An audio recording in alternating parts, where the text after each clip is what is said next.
Hello नमस्कार, स्वागत है आपका आपके YouTube channel future with Ashutosh में। कैसे हो आप सभी? उम्मीद कर रहा हूँ आप अच्छे होंगे और जहाँ भी होंगे सकुशल होंगे। बहुमत यानी मेजॉरिटी क्या चीज़ है, इसके बारे में आज मैं चर्चा करने चल रहा हूँ। तो आज का जो मुद्दा है वो है बहुमत यानी मेजॉरिटी।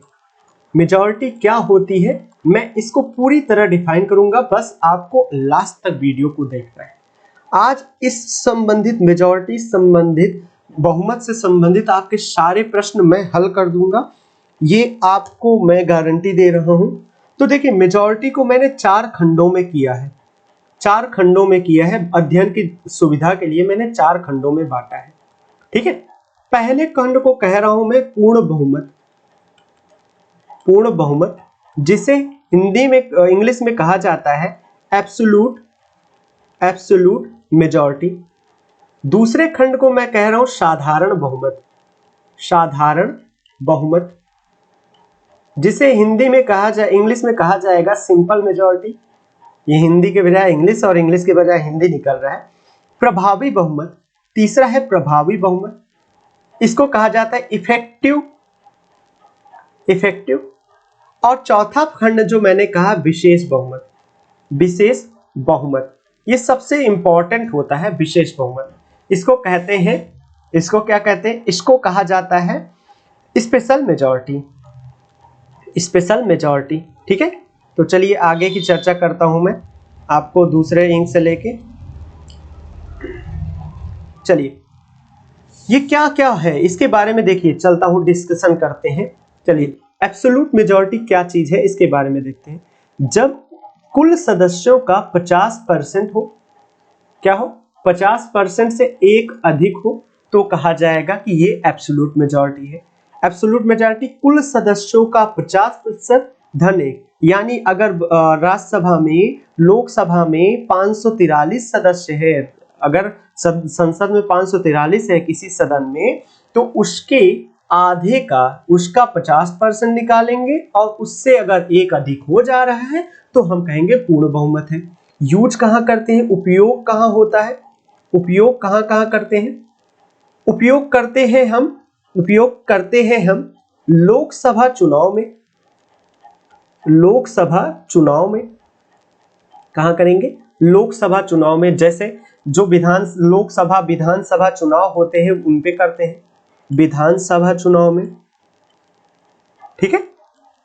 इनका यूज लोकसभा या विधानसभा चुनाव में किया जाता है। अब आगे जो मैं बात करने चल रहा हूं वो बातें हैं इसके बारे में, कि इनके बारे में, साधारण बहुमत के बारे में।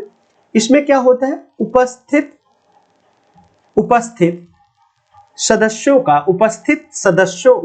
व मतदान, उपस्थित और मतदान करने वाले सदस्यों का 50% से एक अधिक होना चाहिए। ध्यान दीजिएगा, उपस्थित और मतदान की बात कर रहे हैं।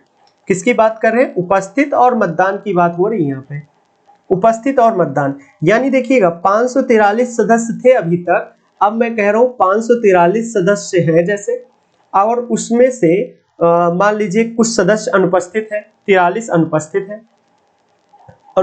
है, ठीक है। और 100 लोग रिक्त हैं, ठीक है। तो क्या होगा, प्रभावी बहुमत कितना माना जाएगा, तो हम कहेंगे 543 में से 43 घटा दीजिए और 43 घटा दीजिए और उसमें 100 भी घटा दीजिए, यानी 400 सदस्यों में 400 सदस्य होंगे, 400 का आधा करूंगा मैं, 400 का आधा करूंगा और उसमें एक जोड़ दूंगा, ठीक है। क्लियर हुआ? ये चीजें हैं साधारण बहुमत में। सिंपल मेजॉरिटी, नाम पे मत जाइएगा, नाम साधारण है लेकिन है नहीं साधारण। सिंपल मेजॉरिटी की बात हो गई। इसमें कौन कौन आएगा, ये देखिए। तो इसका यूज कहां कहां होता है इसको देख लेते हैं एक बार। इसका यूज होता है, अगर देखा जाए, इसका यूज होगा स्पीकर के चुनाव में, यानी लोकसभा अध्यक्ष के चुनाव में, ठीक है। उपाध्यक्ष के चुनाव में, ठीक है। कार्यकारी बहुमत के लिए, जब कार्यकारी बहुमत की बात होती है तो साधारण बहुमत की बात करते हैं। संयुक्त बैठक में, क्लियर है, संयुक्त बैठक में भी इसका होता है। ठीक है। संयुक्त बैठक में ये चीजें हो गई। वित्तीय आपातकाल में, वित्तीय आपातकाल अभी आज मैंने लेक्चर लिया हुआ, देखिए आप लोग जब आप लोग देख कम रहे हो, थोड़ा सा बढ़ाइए, व्यूज बढ़ाइए, उसी हिसाब से क्लासेज आती हैं। राष्ट्रपति शासन में, राष्ट्रपति शासन में साधारण बहुमत का यूज करते हैं। अब बात होती है प्रभावी बहुमत क्या है और इसका यूज कहाँ करते हैं भाई, हम करते कहाँ है, इसकी बातें हम एक बार देख लेते हैं कि हम प्रभावी बहुमत का यूज कहाँ करते हैं। तो देखिए, उपस्थित कुल सदस्यों का उपस्थित कुल सदस्यों का कितना 50% से एक अधिक होना चाहिए। अब देखिए समझिएगा बात को, अब बात को समझिए ध्यान से कि अगर यही एग्जांपल लो, 543 लोग थे लोकसभा में, जिसमें से 43 अनुपस्थित थे, 43 अनुपस्थित हैं और 100 खाली है, ठीक है, जिसपे चुनाव ही नहीं हुआ है। तो प्रभावी बहुमत कौन सा लेंगे? प्रभावी बहुमत के लिए आपको लेंगे कि 543 में से 43 ही घटाएंगे, यानी 500 लोगों का लेंगे और क्या माना जाएगा 500/2 धन 1। क्लियर है इसमें? अब प्रभावी बहुमत का यूज कहां करते हैं, तो इसका सिर्फ एक याद करिएगा, राज्यसभा के सभापति का चुनाव, सभापति का चुनाव मुख्य रूप से यही माना जाता है। ठीक है, क्लियर है ना? इतना आगे बातें करते हैं। विशेष बहुमत की बात करता हूं, यहां पे नहीं लिखूंगा, इसको मैं नेक्स्ट पेज पे ले चल रहा हूं आपको, कि नेक्स्ट पेज पे आपको क्लियर कर दे रहा हूं। अब मैं बात करने चल रहा हूं विशेष बहुमत की। विशेष बहुमत क्या चीज होती है, इसकी बातें मैं करूंगा। विशेष बहुमत, ठीक है, विशेष बहुमत को मैं अगर देखूं तो मैं इसको भी 4 प्रकार से डिवाइड करूंगा, ए, बी और कहूंगा सी, और एक नाम और दे रहा हूं डी। ठीक है, 4 प्रकार से मैं डिवाइड कर रहा हूं समझने के लिए। अब मैं कह रहा हूं कि एक है आर्टिकल 249 के तहत, 249 के तहत इसमें क्या होता है, उपस्थित व मतदान का, उपस्थित और मतदान का 2/3, ठीक है। बी वाले में मैं कह रहा हूं कि अनुच्छेद 368 के तहत, यानी संविधान संशोधन वाले में बात करेंगे, अनुच्छेद 368 के तहत कहा जाता है कुल सदस्यों का, जो सदस्य है कुल सदस्यों का 50% होना चाहिए, प्लस उपस्थित व मतदान का, उपस्थित और मतदान का 2/3 होना चाहिए, 2/3 बहुमत होना चाहिए। अब इसमें आता कौन कौन है संविधान संशोधन वाले 368 में, 368 के तहत आने वाले सभी चुनाव, आने वाले सभी चुनाव, इसके अलावा अगर मैं बातें करूं 368 के तहत आने वाला चुनाव हो गया, इसके अलावा अगर महाभियोग की बात करूं तो जितने भी महाभियोग है, चाहे वो राष्ट्रपति पे लग रहा हो, चाहे किसी न्यायाधीश पे लग रहा हो, तो वो उसका जो बहुमत होगा इस प्रकार से होता है।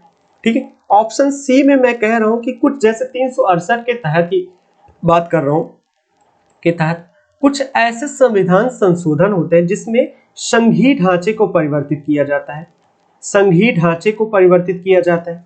तो उस समय क्या करते हैं कि जो 368 वाला ये कॉन्सेप्ट था, ये सारा का सारा इसमें रखेंगे कि 50% हो, 50% छोड़िए, ये 2/3 बहुमत सदन का होना चाहिए, 2/3 बहुमत होना चाहिए विशेष बहुमत वाला, प्लस राज्यों की सहमति होनी चाहिए, राज्यों की